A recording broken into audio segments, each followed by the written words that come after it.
안녕하세요. 저는 정격이라고 합니다. 이번에 알려드릴 부분은 저는 이제 인체, 즉 건강에 대해서 건강과 관련된 유튜버로서 활동을 하려고 합니다. 네, 바로 시작하겠습니다. 소화기관에 대해서 간략하게 말씀드릴게요. 소화기관, 쉽게 생각하면 음식, 밥을 먹고 밥이든 간식이든 뭐 아이스크림이든 먹고 배출되고 변으로 보고 요 정도는 알고 있죠. 요 정도는 기본이겠죠. 근데 여기서는 제가 말씀드리는 부분은 꼭 그 과정, 입에서 시작을 해서 그 다음에 변으로 배출되기까지의 과정에 대해서 조금 디테일하지만 조금은 더 쉽게 설명해 드리도록 하겠습니다. 소화기관이라는 게 있고요. 그 다음에 소화샘이 있어요. 소화샘은 기관이라고 하면 뭔가 좀 더 큰 덩어리 같이 느껴지시죠? 조직이라는 게 있고 세포들이 모여서 그게 크면 클수록 그 사람들이 용어를 좀 더 쉽게 사용하기 위해서 조직이라고 크면 뭐 조직, 기관 이런 식으로 가거든요. 기관이라고 하면 상당히 큰 기관에 속하는데 소화기관이라고 하면 입에서부터 소화가 시작이 되는데요. 크게 입, 그 다음에 입에서 먹고 나서 음식물이 들어가는 식도로 쭉 가다가 위에서 어느 정도 있고 그 다음에 이제 십이지장, 소장에 포함이 되어 있는 게 십이지장인데 제가 따로 이렇게 분류해서 말씀드릴게요. 십이지장이 이제 위와 소장을 연결해주는 통로라고 보시면 되는데 그쪽을 지나서 소장, 이렇게 많은 길이가 생각보다 7, 8m가 된다고 해요.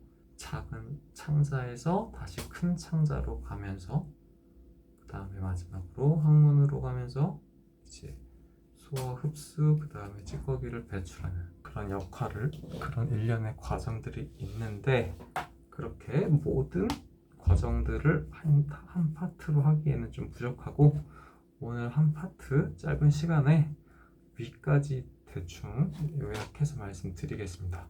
일단 소화기관이라는 게 있고요. 아까 말씀드렸죠. 식도, 입, 그리고 위, 소장, 창자, 소장, 대장, 그 다음에 소화샘이라는 게 있는데 이건 어떤 거냐면 딱 봐도 소화기관은 뭔가 주기능을 담당한다 뭐 이런 느낌이 드시나요? 저는 그런 느낌이 들어요. 근데 소화샘이라고 하면 뭔가 중요한 것 같긴 한데 뭔가 부수적인 역할을 하지만 주는 아니고 부수적인 역할을 한다고 보시면 되는데 소화샘의 정의는 소화액을 분비하는 소화샘, 그리고 입에서부터 항문에 이르기까지의 과정에 대해서 말씀드려 볼게요. 입에서는 물리적인 작용이 되는 거예요. 그래서 거기서 잘게 쪼개지죠. 음식물이 잘게 쪼가지고 또 이 말고 침이라는 것도 나오죠.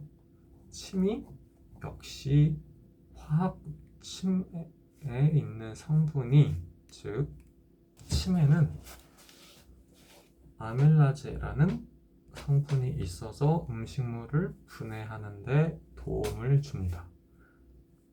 근데 여기서 음식물을 소화하려면 세포막을 통과해야 됩니다. 세포막이라는 건 좁은 의미에서 말씀드릴게요. 세포막은 세포와 세포 외부의 경계를 구분해주는 것이라고,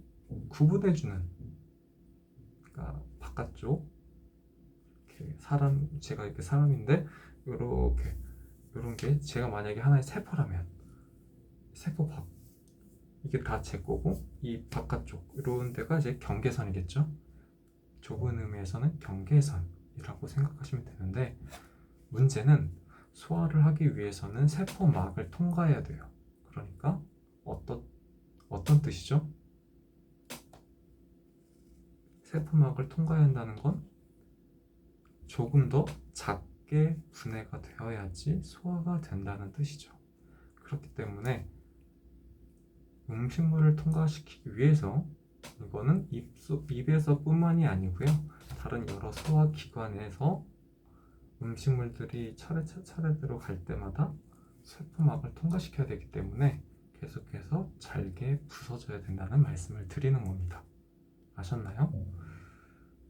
그런 것들이 이제 세포막을 통과시킬 만큼 잘게 부서져서 소화가 되는 것을 잘게 부서는 것을 소화라고 한다. 네, 이해가 되셨겠죠? 그렇게 입에서 침이든 이든, 그러니까 이로 잘게 부서진다는 건 물리적 작용이고, 침으로 인해서 음식물이 분해가 되는 과정은 화학적 작용이라고 말을 할 수가 있는데요. 거기서 그렇게 작용이 된 음식물 찌꺼기들이 식도를 통해서, 그리고 식도의 연동 운동을 통해서 수축하게 되면서 이런 식으로 이렇게 하면서 이렇게 좁아지기도 하고 넓어지기도 하고 이렇게 수축 운동을 하면서 이렇게 위쪽으로 음식물이 이동하게 됩니다. 여기에서 식도와 위를 연결해주는 그쪽 기준으로 봤을 때 그 부분을 분문이라고 하고요. 그리고 다시 위에서 십이지장으로 가는 길목에 위치해 있는 공간의 일부는 위의 출구라고 해서 유문이라고 말을 합니다. 그리고 거기서 음식물은 2시간에서 한 4시간 정도 위에서 이렇게 시간을 때우고 있죠. 때우고 있는데, 거기서 음식물을 있는 동안에 음식물을 녹이는 위액이라는 것이 발생이 됩니다. 위액. 그런데 여기와 동시에 위벽이 흔들리면서, 즉 위액과 음식물이 뒤섞이게 되면서, 한마디로 예를 들면 실생활에서 한 설거지 한다고 해야 될까요? 세제 같은 거 이렇게 그냥 가만히 냅두면 안 되겠죠? 가만히 냅두기보다는 그 음식물에 만약에 설거지 그쪽 공간에 물을 가득 채워놓고 거기다 담그기만 할 게 아니라 이렇게 흐트리면 조금 더 사람이 손쉽게 닦을 수가 있겠죠. 적절한 비유가 될까요? 저는 그렇게 한번 비유를 들어봤는데, 그렇게 하면 조금 더 수월하게 소화가 되겠죠. 중요한 건 위에서까지, 입에서도 하고 이 위에서도 소화액이 나와서 음식물을 소화시키는데 중요한 역할을 하지만, 그렇지만 아직도 소화가 덜 됐어요. 절반도 안 됐습니다. 그게 포인트예요. 그거는 작은 창자와, 그러니까 소장과 대장에서 거기서 그쪽에서 많은 부분들이 소화가 됩니다. 위까지는 위에서까지도 어느 정도 하지만 그 뒤쪽이 더 많은 소화에 있어서 많은 역할을 하고 있다는 점을 말씀을 드리고요. 소화에 도움을 주는 효소인 펩신이라는 효소가 있어서 단백질을 분해해 주는데 도움이 됩니다. 이번 시간에 설명해 드릴 부분이었고요. 다음 시간에는 이제 마무리 단계죠. 그 위를 통과해서 아까 그 통과한 길목을 유문이라고 말씀드렸는데, 그 유문부터 시작해서 12지장, 작은 창자, 큰 창자로 넘어가서 소화의 과정에 대해서 마치도록 할게요. 그러니까 총 2부가 되겠죠. 오늘은 첫 번째고 다음 시간에는 두 번째 시간이 소화 기계에 대해서 전반적인 내용을 마치도록 하겠습니다. 지금까지 장격이었고요. 네, 오늘 잘 듣느라고 수고 많으셨고, 네, 구독과 좋아요는 사랑입니다. 네, 감사합니다.